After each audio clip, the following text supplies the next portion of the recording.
Okay, so another thing I said that a lot of people had reservations about was that Sony Ericssons wouldn't sync well with Apple computers. That's not really the case at all. One of the cool things that the ability of Android is that because it's a Google-based service, you can actually use your Mac computer to sync wirelessly to an email account, and it just so happens one of those options is a Gmail account. So what I'm going to show you how to do is actually take a calendar event, add it on your MacBook, and see how it appears on your calendar on your phone right away.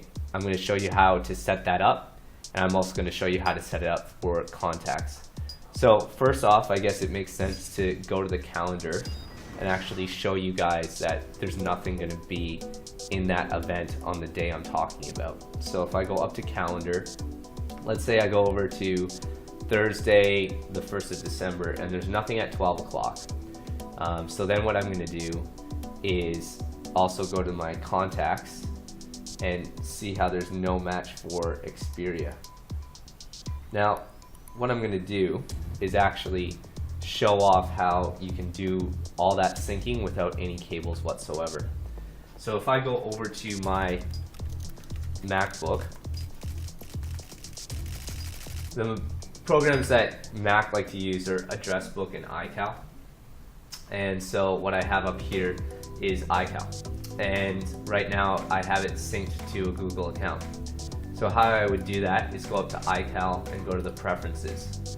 And in account settings, you can actually put in your Gmail account with password right there, and then tell it how often you want it to refresh. And then once that's done, that's it.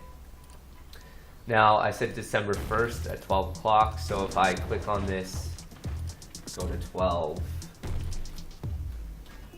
and let's call it Xperia, and make sure it's on the Google account. Click done. Then what that does is just adds the event. If I go down to Address Book, what I can do is actually, let's add in a new contact here in all contacts.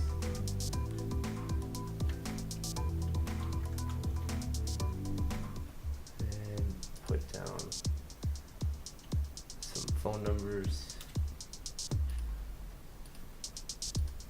And then I'll just make sure that saves. All right. Now what I can do is go up to Address Book, go to Preferences, and make sure in Account Settings that you have it synchronized with Google. And when you configure, you just put in your email address and password. So now what this does is make sure that those things are synced. So in theory, what's really cool about this is if I go back to the device now, I'll actually have the event in my phone.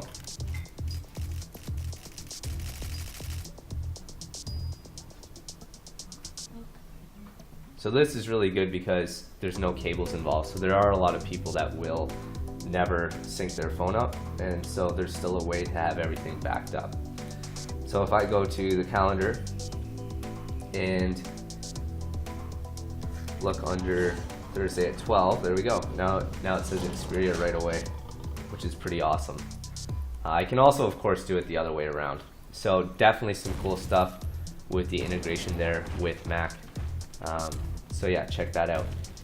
And probably the last thing worth mentioning is just showing how if I connect the phone to the MacBook itself, what will happen is this isn't a closed system we're using, so I can actually get the phone to connect to the Mac, and I can then just access it as an external hard drive. So all I have to do is use the USB cable, go to my Finder, and then you just want to make sure that you connect the phone memory card. And there it is. So now I have my memory card right there. I have 6 gigs available. So I can just drag and drop things across here, and then if I go anywhere else, I can get them off there as well. So definitely good to know that that's possible. Now onto PC. So with PC, just like the Mac, when I connect it to the computer, the phone that is, what I'll get is, by default, you automatically have the opportunity to download the pairing software that comes on the Sony Ericsson. And then what's really good about that is it should launch up right away so that you can choose how you want to use the phone once it's connected. So the program is called PC Companion, and there is a sister program to that called MediaGo.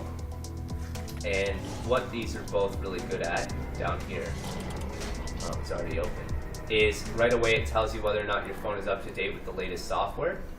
What else you can do is go into MediaGo. You can sync your phone across so that you can synchronize your phone contacts and calendar, just like I was doing on the MacBook. You can organize your files, and you can set up contacts. You can also get support zone. Sony Ericsson offers a feature, Sync Zone, where it's actually syncing all of your information to their system on their website, so that if you ever lost your phone, you can actually log in with a password and retrieve all of your content from the web, so you're never going to lose your information. So that's pretty nice. With MediaGo, what you get is all of the ability to quick and easily drag and drop your media across. So you have your music, you have your audiobooks, you have your movies and TV shows. And what this does is it actually just looks in your folders on your computer for this information and then shares it across. So then what I can do is I can go to Photos and actually just link it across. So this is really handy. So now I'm going to show you how to actually do that. So what you need to do if you ever want to take some of the photos you've taken on your phone and actually put them onto your computer is you go up to the handset, and in the drop down menu what you can get is your music. You also see your movies and TV shows, your games, as well as your photos and home videos. So there's a few things up here, and what I would just do is select the ones I wanted to, and then what I can do is just import selected, and then I'm done. If you want to actually back up your content, what you can do is go back to the PC Companion,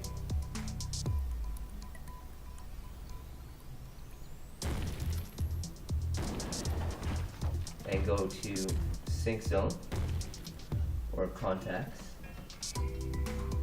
and what it'll do is it'll actually begin the process of syncing your contacts across. So it's really that simple. The other thing you can do, of course, just like on the Mac, is access your phone just as an external hard drive. So if you go to the computer and you go to the C drive, right here in the computer section, there's the phone card again, just like we saw it on the Mac.